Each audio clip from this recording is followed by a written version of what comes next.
You are listening to Lighthearted, the official podcast of the United States Lighthouse Society. My name is Jeremy D'Entremont. Welcome. Today is May 18th, 2025, and this is episode 316 of Lighthearted. Back with me as co-host today, after a hiatus of a few months, is Michelle Jewel Shaw, Chair of Friends of Portsmouth Harbor Lighthouses and award-winning special education teacher at Rochester Middle School in New Hampshire. Hi, Michelle.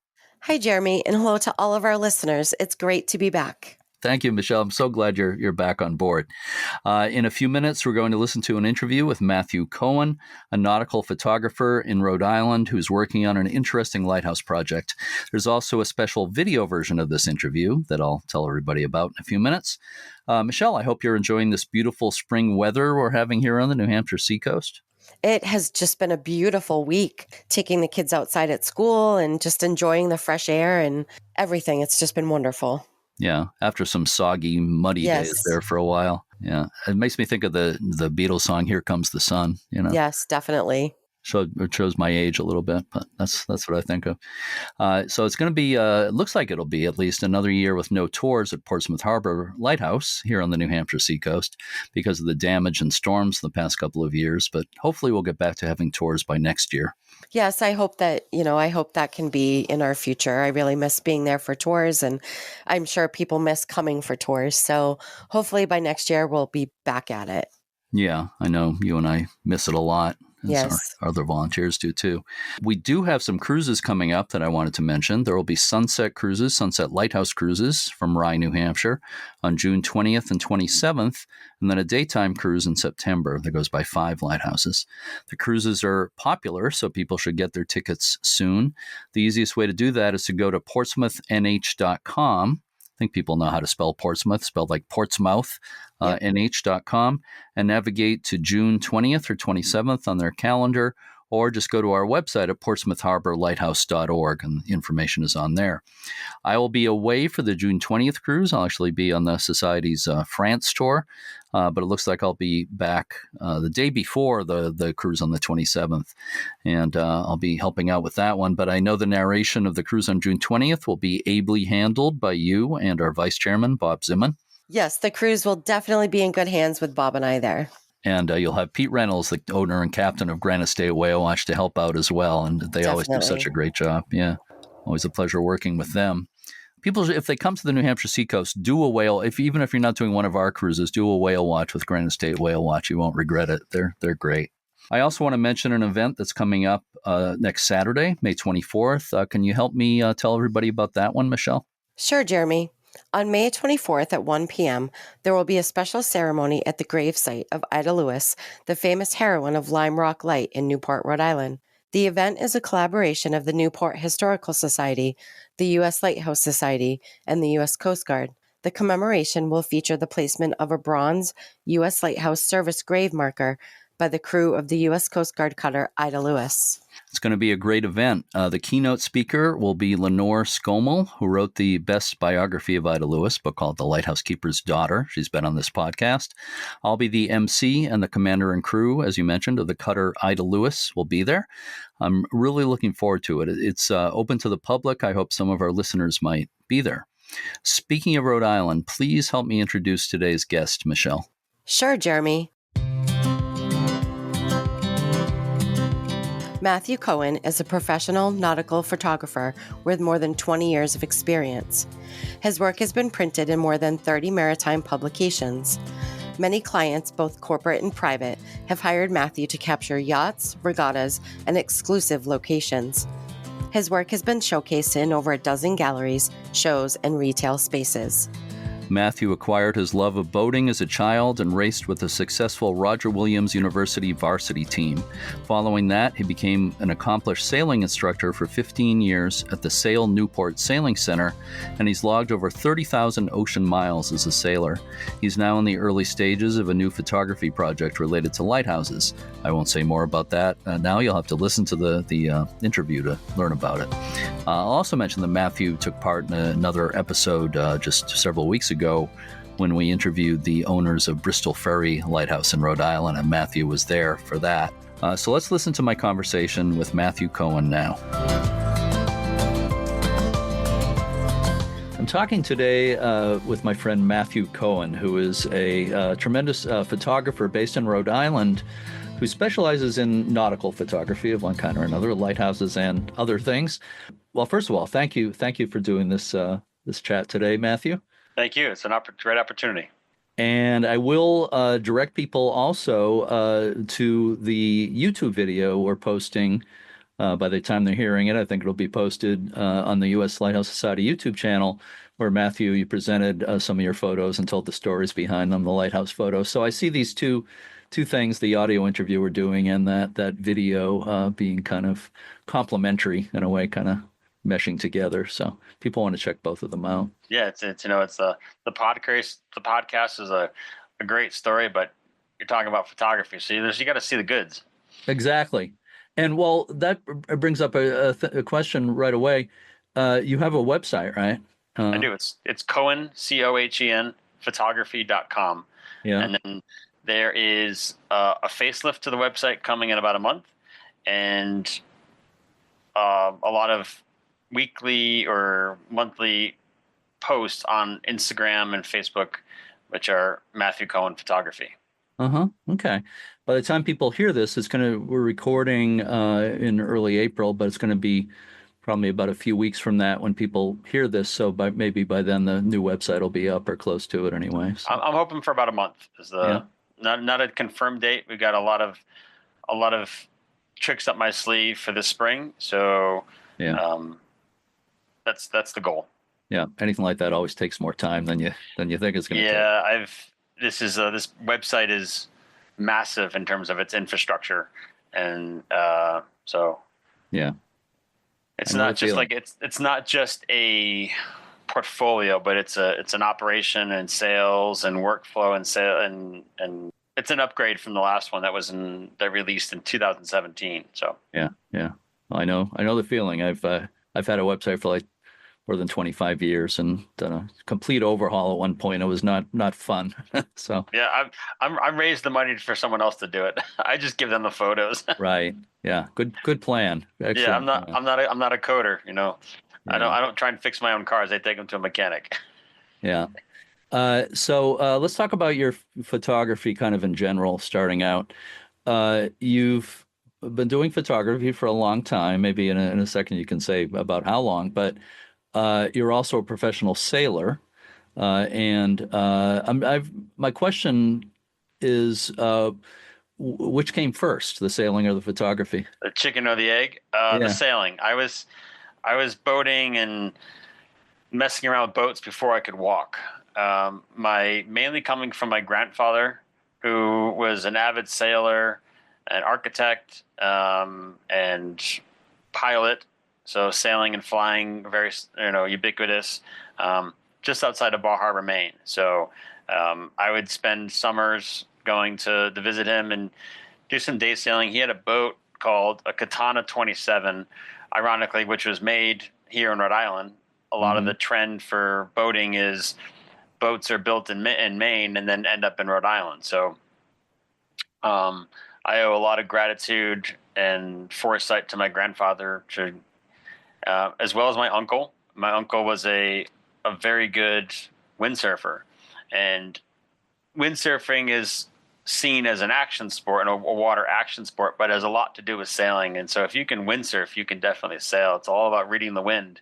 And I recommend anyone, it sort of raises the bar. If you can windsurf, you can sail. I can't do either. Leaves me out.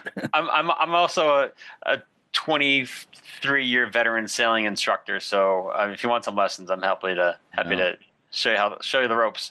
So sailing started off, but it wasn't a big thing for me. I was more into other activities and sports, like land sports, basically, as growing up as a kid. But it was a hobby and a fun pastime to go sailing with my grandfather and my uncle windsurfing. And then that kicked off when I got to college. And I was an architecture student following the footsteps of my grandfather.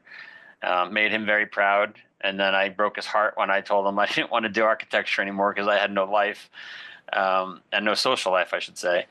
And got hooked up with the sailing team, and it sort of clicked. It come full circle. And I needed to find a major that I enjoyed that allowed me my afternoons off for the sailing and extracurricular activities. I actually wanted to row, but rowing and architecture don't mix, because in architecture you go to bed at 2 a.m, and rowing you get up at like 4 or 5 to go get those calm waters. But so I just stopped that whole idea and program, and actually I really enjoyed psychology, and that gave me my time to do sailing. And I majored in sailing and minored in psychology, and got to a point where, I mean, I was hooked, really hooked. I was spending a lot of time. I think I missed like 10 practices in 4 years, and was really devoted to the team. And since you're only allowed 8 semesters of eligibility in an NCAA sport, I couldn't sail with the team my super senior year. And that's when I found I had extra time, and I picked up the camera, and I love the assignments and love the developing in the darkroom of the prints and enlargements. And it got to a point, kind of middle of my super senior year, and decided I don't want to spend another 5 years in a library analyzing people and writing. And I'm very dyslexic, so test taking and books and reading is not my strong suit.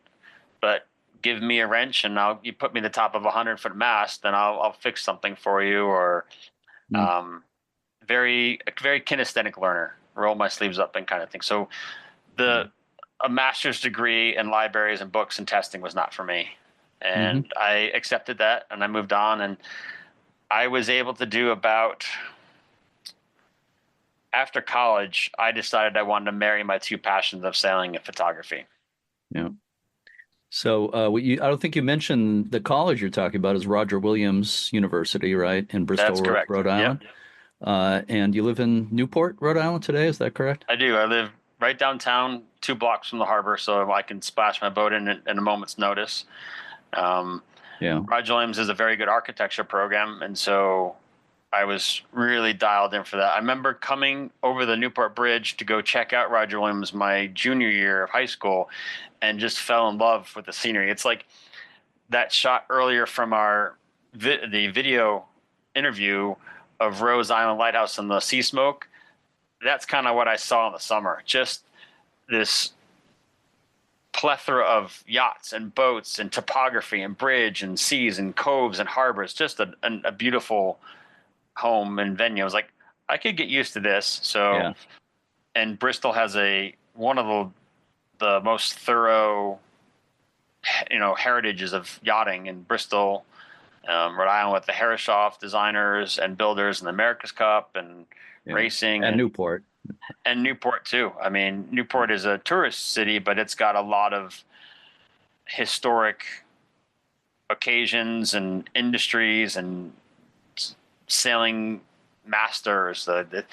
Everything is in a very small space, and everything is very accessible. So when I graduated and moved to Newport, it was kind of like, if you want to become the best wedding photographer, and all the weddings in Chicago, go to Chicago.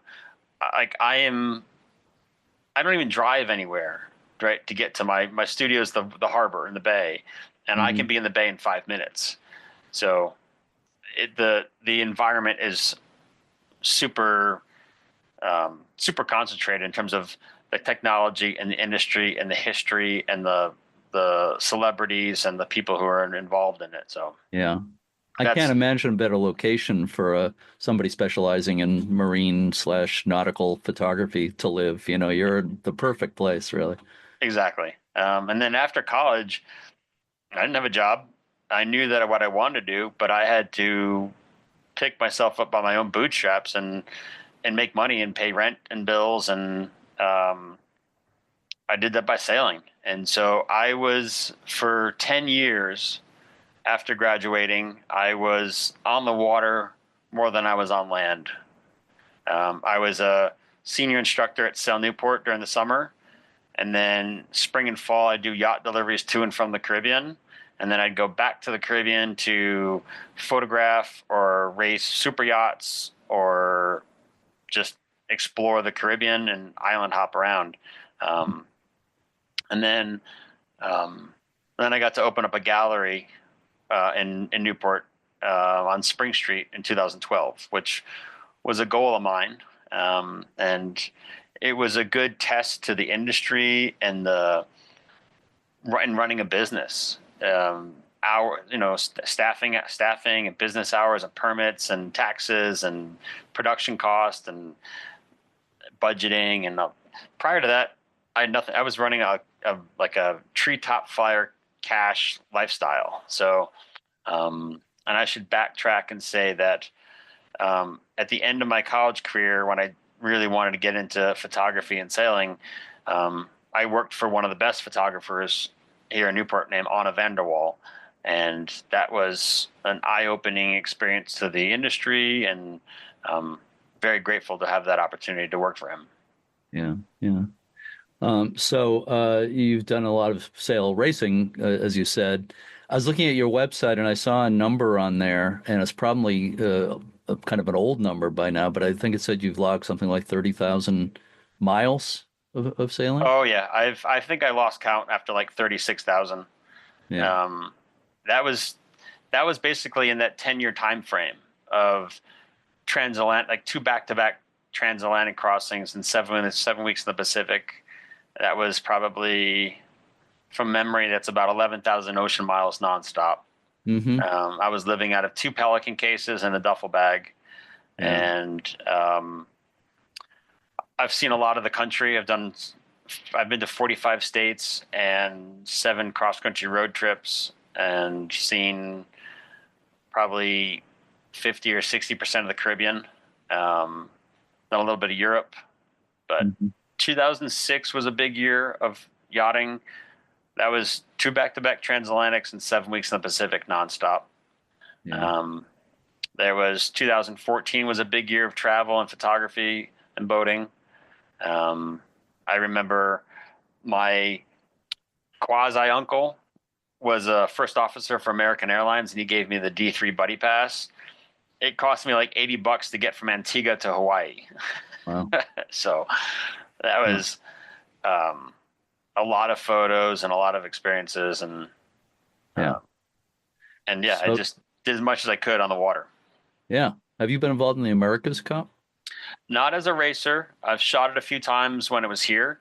Mm-hmm. It's a big operation to be able to photograph it in a different country. Mm-hmm. Just the plane ticket to get to New Zealand or Australia or whatever is pretty big. And I'm still not at the stage I want to be with the operation of the business. So I'm looking right now to open a gallery or have another office or have staff and really make a really functioning, well-oiled machine of a business. So prior to this, a lot of it was just having those events come to me here in Newport. But there's been a few America's Cup events here. That's just stunning. I mean, just the size of the teams and the syndicates and with a business here, you get really involved with the town and the city. And so to support that, and you really see a lot more of the infrastructure and the budgeting, and, a lot of it is we have a mix of tourists and residents here. So it's both people are very important to the economy. Mm-hmm. And, but yeah, never with the sailing scene, but mostly with the photography. Yeah. Yeah. So I'm wondering, obviously sailing and photography have been your 2 big things for your adult life. How do they kind of work together? Does one help the other? I would say initially it comes down to the where it happens. There's, the marine industry is very transient. And so like for yachts, they're registered in different islands, and they're always on the move. So there's tons of lighting conditions. I've done some photography as in a studio with products or models or weddings. It's just, for me, it's like being a hamster in a wheel. It's just, I like being in waist deep water, or climbing rocks, or being in the environment, or going up 5,000 feet in a helicopter for a big area. It's where I get cabin fever sitting in a office all day long. So, and it's just in a way of life. You're as a professional sailor, and a lot of the racing that I did was in a bow position, where it's just usually the coldest and the wettest, and you really get to know and be appreciative of the elements and the caliber of your waterproof gear. And you don't get the cheap stuff from like West Marine. You get the really good stuff because it lasts you longer, and you're really putting yourself into the hand of nature's wrath. Yeah. I'll just mention to you before we move on, I want to get to lighthouse photography in a minute, but on this podcast, I interviewed a few years ago a man named Gerald Butler, who was a longtime lighthouse keeper in Ireland. He's written a book, The Light Keeper, about his life as a lighthouse keeper. And he was the keeper at Fastnet Lighthouse off the southern end of Ireland in 1979, when the famous Fastnet yachting disaster happened. Sure you know about that. Yep. So he gave a firsthand account of what he could see the whole thing from the lighthouse. So you might want to check out that episode. Not that it's a happy story, but it's certainly I would love to watch it. Let's do it. Yeah. But quite a thing for him. So before we get to lighthouse photography, just one more kind of question in general. Can you maybe give a case or two? I guess I'm thinking of this in relation to your sailing, times when you've really gone to extremes to get a good photo. Anything that comes to mind? Oh, yes. This would be a long podcast if I told you half of them. There is, convincing the captain of a 80-foot carbon fiber trip design Swan to go to the top of the mast while undersea or underway in the middle of the Caribbean Ocean, and it's kind of like what I was saying earlier in the podcast about showing your credentials and your devotion to what you're doing, and having a good plan, both what you're doing, a safety plan.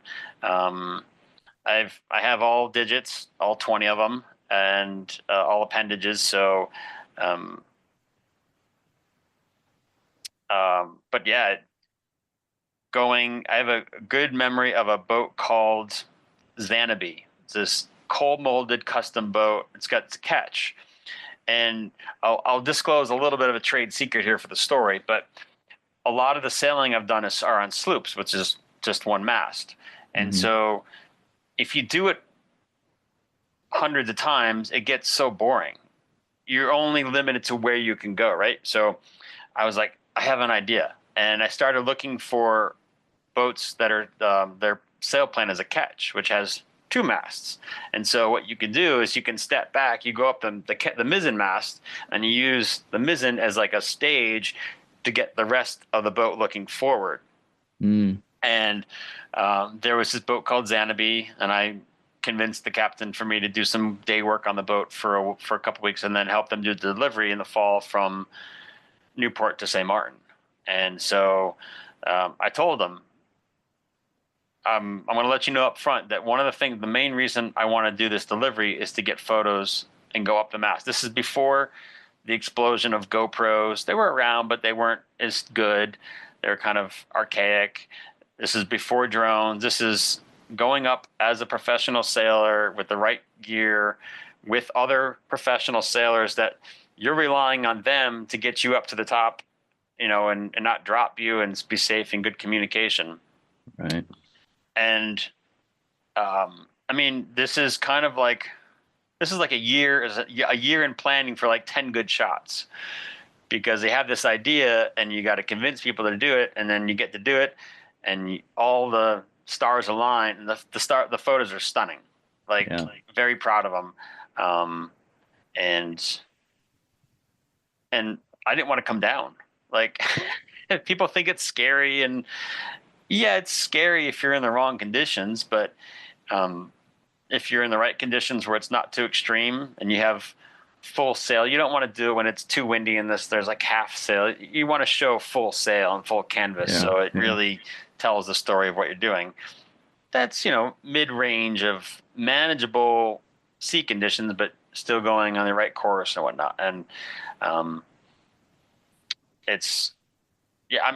happy as a pig in what to be up there for like an hour, and they keep checking on me. You okay?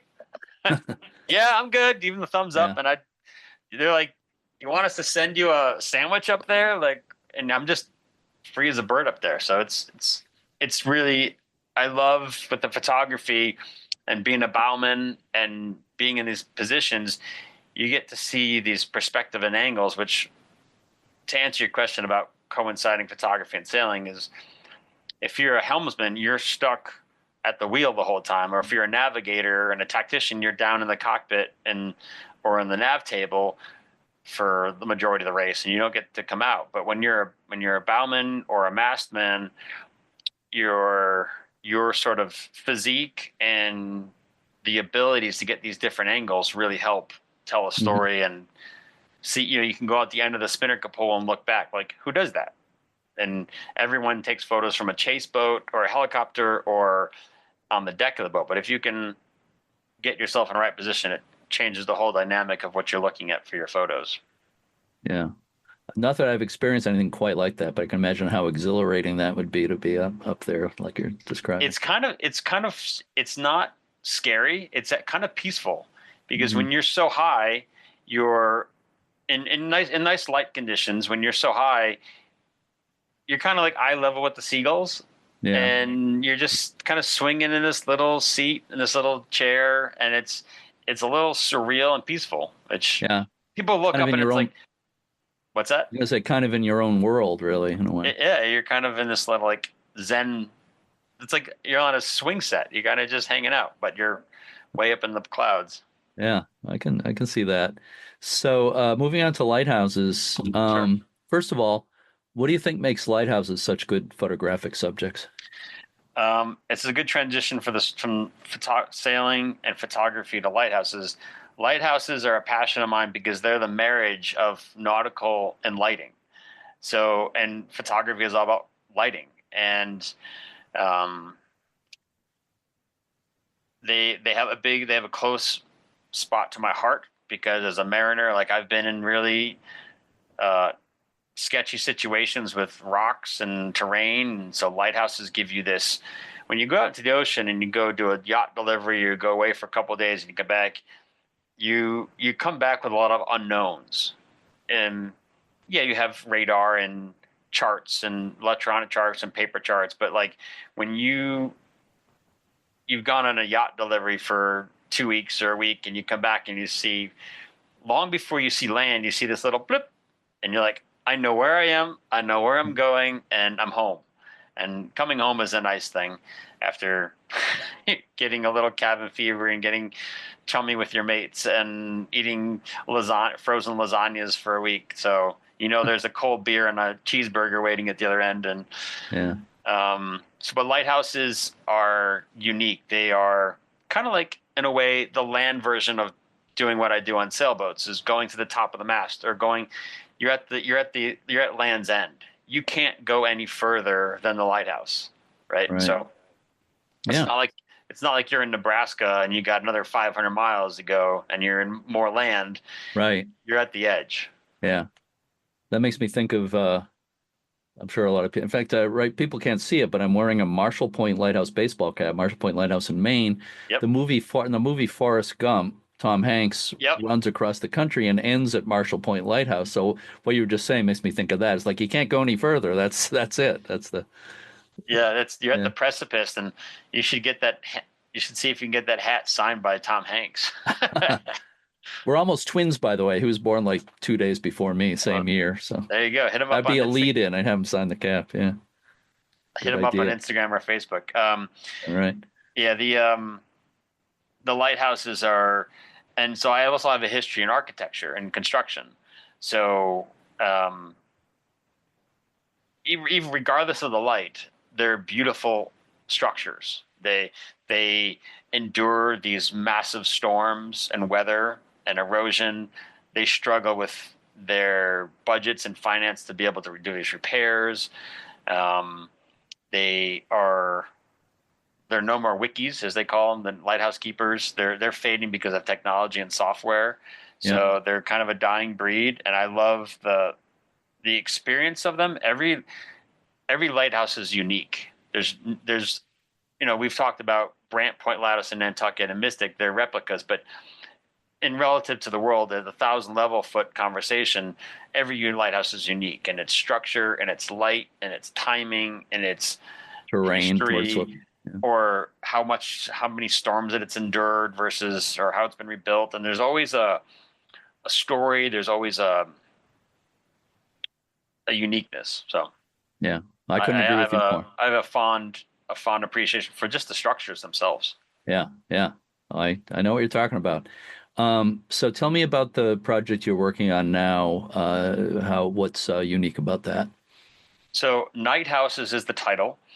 And if you go, there's Sakonnet Lighthouse in Little Compton, Rhode Island, and that was the start of this project. Sort of happenstance. I knew what I wanted to do, but I didn't have a title for it, or I didn't have a projection for it.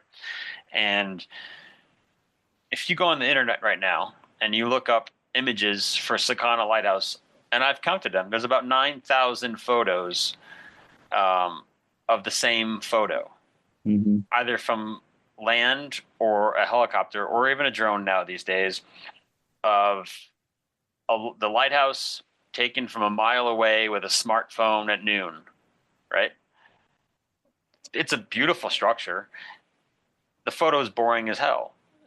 So at that point, I've been out to this location where you can see this, and it's a mile away. Yeah. And I went through hell and high water to get access to it. And a mutual friend is friends with the lighthouse keeper.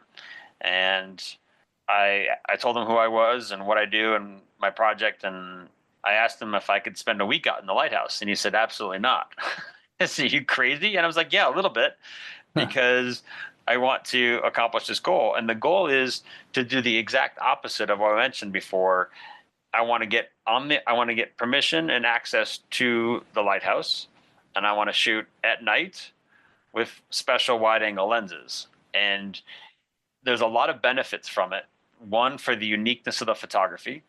Two, to showcase and illustrate the condition of the lighthouses to these trusts and these owners that can't physically get out to them and don't have the time to do it. They usually work in the city in a corporate job, and they are part of a fundraiser donating, and sure, the staff will convince them that we need this, $10,000 in paint and steel to fix a lighthouse, and they get a little pamphlet with a report, but they don't see the actual condition of it. So getting up to the lighthouses is really important for supporting the infrastructure and the upkeep of these sort of fading structures. They get pounded by nor'easters and hurricanes and whatnot. So, yeah.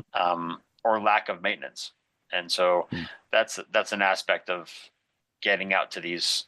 I mean, I do a little bit cleaning too, because I don't want to get out there and the place is covered in guano and I have to come back and spend hours editing all this dust and paint drips and all that. So I do a little bit of grit and elbow grease to help with the facility. It helps them a little bit. I don't really get involved in the structure and the engineering, but to benefit the photography for both of us, I do a little bit of elbow work to really, and that's part of my job is the pretty side and also the technical side. So far, approximately how many lighthouses have you photographed in this way? And part two of that is, what is your goal? Do you have a number in mind? What is the ultimate goal with this? I would say I've got about checked off of access is probably 20, 25 lighthouses.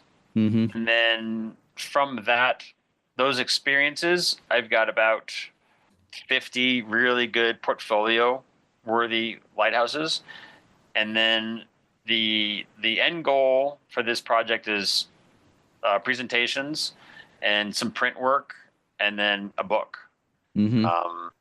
The presentations are great because they're kind of like showcase what we're doing on this podcast is exposing the lighthouses to the world and giving people are getting access to the lighthouse through the photos, and then they just happen to be really pretty at the same time. So it's not just like someone walking around with an iPhone to document it. There is a kind of a two-part, and then I'm about halfway done with it. I think is a good estimate. I need about, if I'm going to do a book with 100 photos in it, I really need a good body of work to then go to print.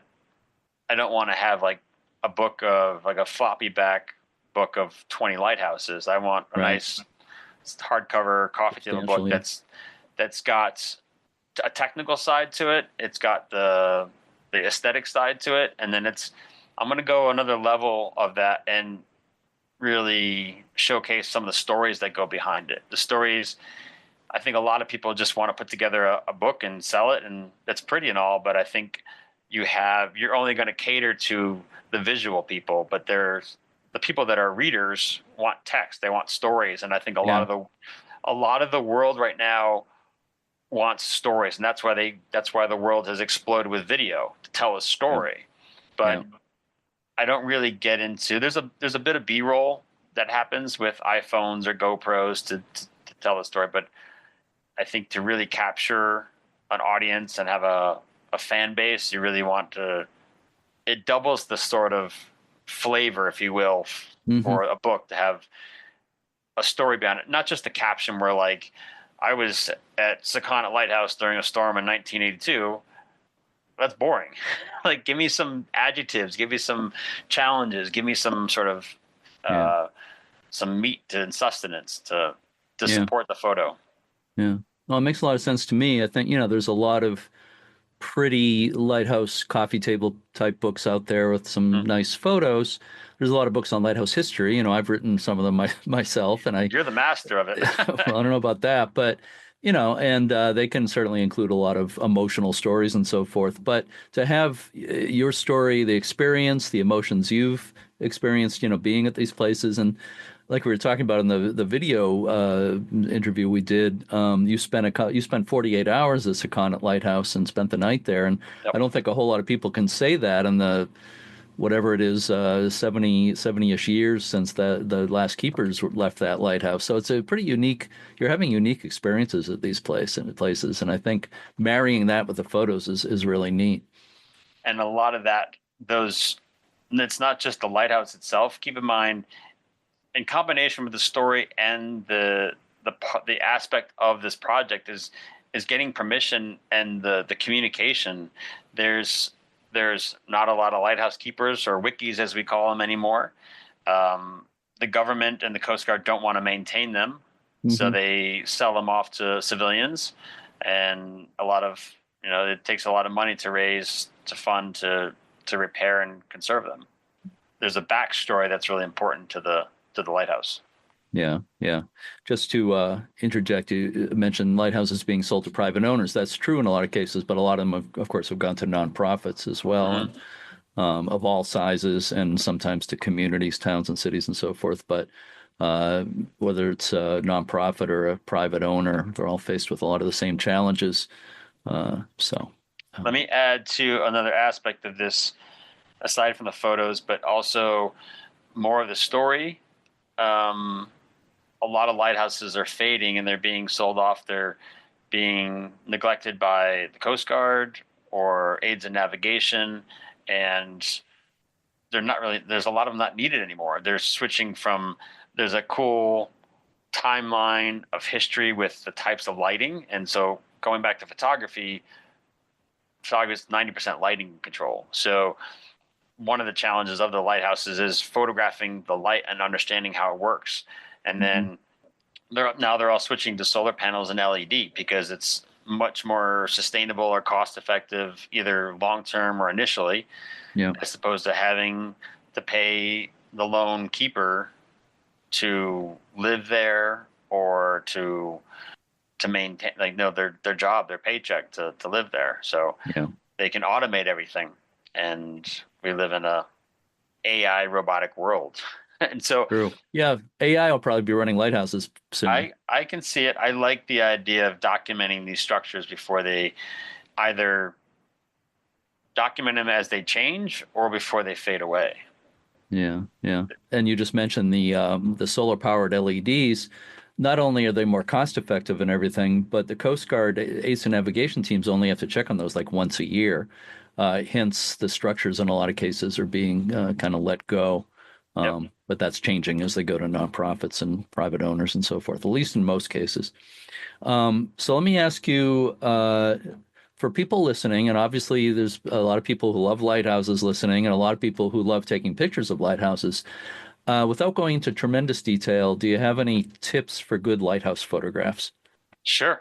Try and avoid the crowds. That's a big thing.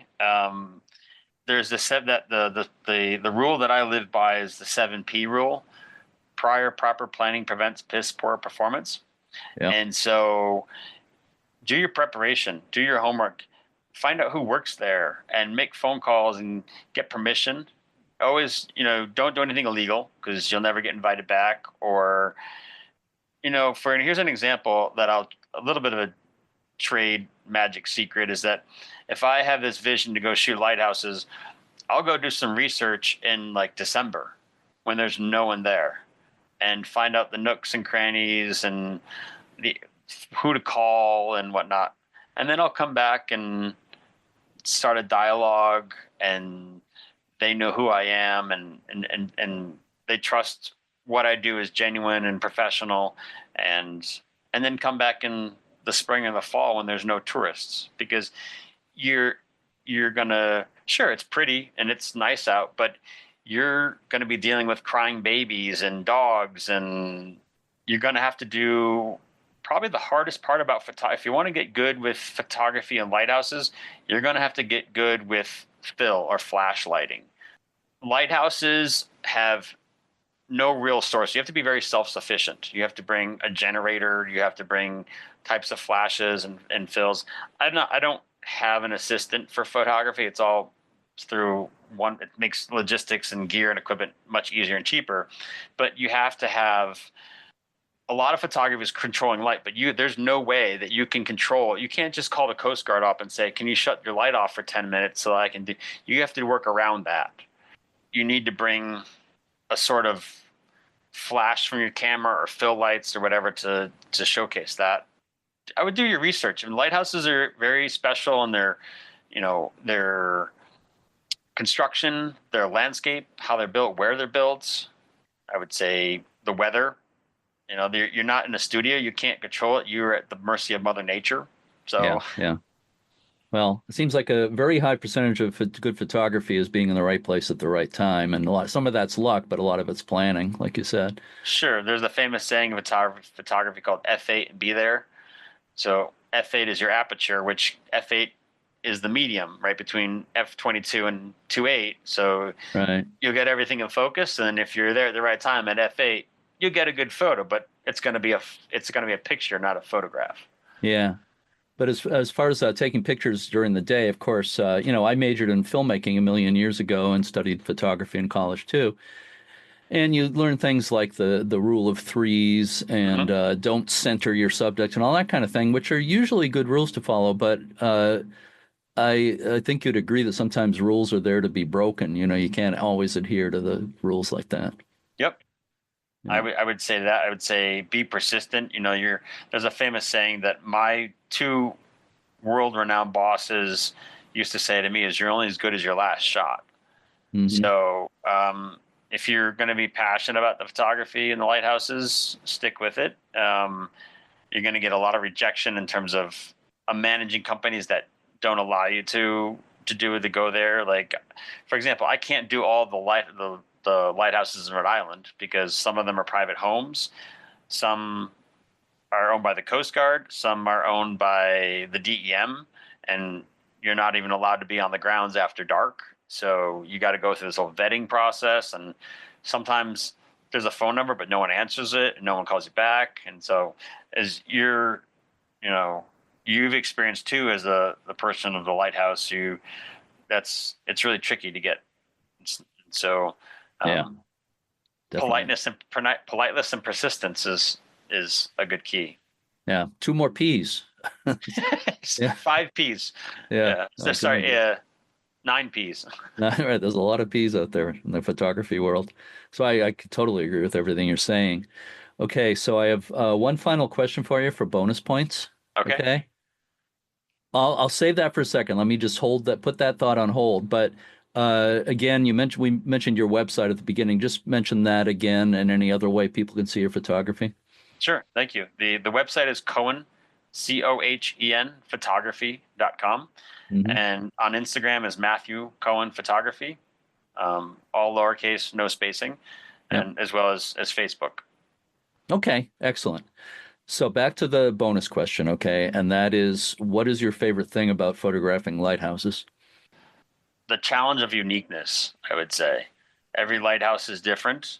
There's a few replicas in different locations, but every time is going to be different. Every weather condition, every characteristics of their lens, of their flash, do they rotate? What are they made out of? So it's kind of like the opposite of working in a corporate world. Say if you worked for like a bread company, you worked for like Wonder Bread. Like all you do for 50 years is sell bread, the same bread. I can't do it. But the beauty comes from mastering the light. Like here's an example. I got to spend 6 hours at night at Sankaty Lighthouse in Edgartown. That's in Nantucket. Sorry, Nantucket. And man, that was challenging. I had 6 hours max at night from dusk, and there were, when that happened, August of 23, July of 23, there are 3 bulbs inside a 5-panel rotating lens that cast a beam. I think it's 30 miles, 25 or 30 miles. The maximum would be about 25 to 27 with the curvature of the Earth. Yeah. Right. So when that time comes around, as you shoot it, you have to think about all the variables of lighting and reflections. Think of a fun house at a carnival, right? And then multiply it by 6. That's how many reflections you get of light beams that either go out the window or reflect. And then they reflect, but then you've got all the light panels on different angles to create that octagon or hexagon shape. And there's light beams everywhere. So that challenge is pretty unique and kind of what keeps me ticking. Yeah. I couldn't agree with you more about the uniqueness of lighthouses, both from a photographic standpoint and from researching and writing about their history. They all have their stories to tell, visually and historically. So, sure. They're all different for sure. So Matthew Cohen, thank you so much. And also, I'll just mention that, of course, it was great meeting you in Rhode Island a couple of weeks ago when I spoke at the Bristol Yacht Club, and we went to Bristol Ferry Lighthouse together and interviewed Simon and Laura Thomas, the owners there. That was a great experience. What a beautiful place they have there. Yeah. Sure. It was a nice treat. I thank you for the experience, too. Bristol Ferry Lighthouse, I'll add to this podcast, has a soft spot in my heart because it's basically on the edge of campus at Roger Williams University where I went. And for many years, as an amateur photographer, professional photographer, I wanted to get there. And the beauty of nautical industry in town, you just have this small world of connections. And they say, so-and-so talks to so, they know what you do.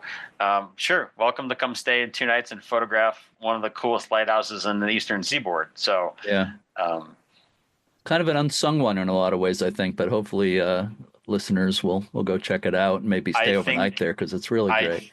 I think they should check out the lighthouse photographically. I think they should experience an unsung hero of lighthouses, this gem that's kind of nestled because she's at the peninsula of Bristol, Rhode Island, and she's overshadowed by this bridge, and she's kind of tucked into the land a little bit. But there are features of this lighthouse that you won't get anywhere else. It's a high point for an experience as a Airbnb or VRBO renter, as well as from a photographic standpoint. Yeah. Simon and Laura should hire you to do a commercial for them. I'm happy to do it. That'd be great. Yeah, I would be too. Yeah, it's a great place. So Matthew Cohen, thank you again so much. This is a lot of fun talking with you, both the audio podcast interview here, but also the video we did, which by the time people hear this will be posted on YouTube, the U.S. Lighthouse Society YouTube channel.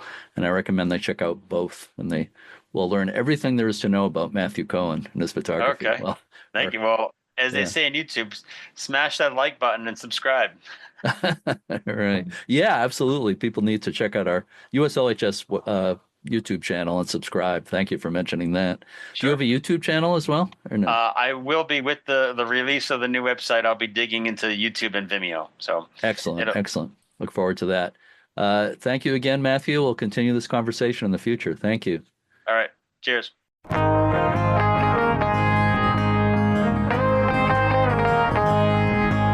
To see Matthew Cohen's photography, you can go to his website at cohenphotography.com. You can see his work on Facebook and on Instagram at Matthew Cohen Photography. We recorded a separate video version of this interview using Zoom, which gave Matthew the opportunity to share his photos and to talk about them. Obviously, photography is very visual, so it's nice to actually see them. So I recommend that people go to the USLHS YouTube channel.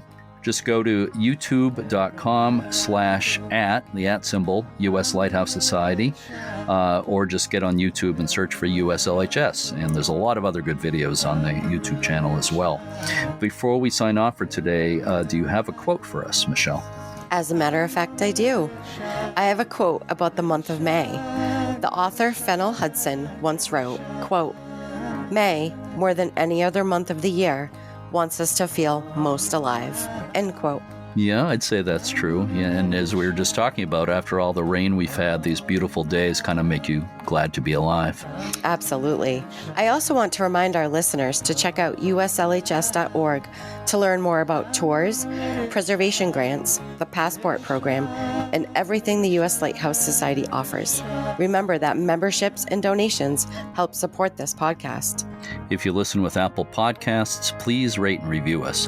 We'll have a Lighthearted Light episode next Sunday, and the following week's episode will be a conversation about the effects of the storms of January 2024 on Maine's lighthouses. For now, to all our regular listeners and our new ones, thanks so much for listening, and keep a good light.